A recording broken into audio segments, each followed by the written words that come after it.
starter fuse location. I'm pushing this, and my car is not starting.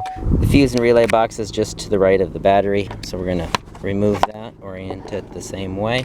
We're gonna look, and right here it says starter is in location 12, and location 12 is right here, which is this 30 amp fuse here. There's a fuse puller right here. We're just gonna pull that up, and then we're gonna remove this fuse. Then we're gonna give it a visual inspection. A lot of times you can see that it's burned out at the top. If you can't, then you're gonna use a voltmeter or multimeter. You're gonna test it to make sure there's continuity. We wanna make sure that the circuit is not broken.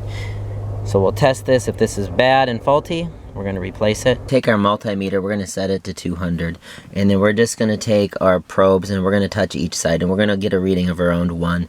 And we just want to make sure we have continuity. This is a working fuse. If this was not working, we'd get no reading at all. And then we'll place a new one in there.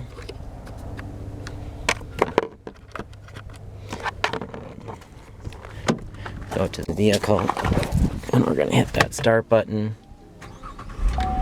And in this instance, that started it up. So if you're having an issue, don't be afraid to go in that fuse and relay box. Check that fuse. It's fuse number 12. It's a 30 amp fuse.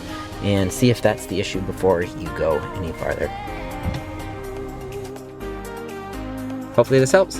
Thanks for watching. And as always, please like and subscribe.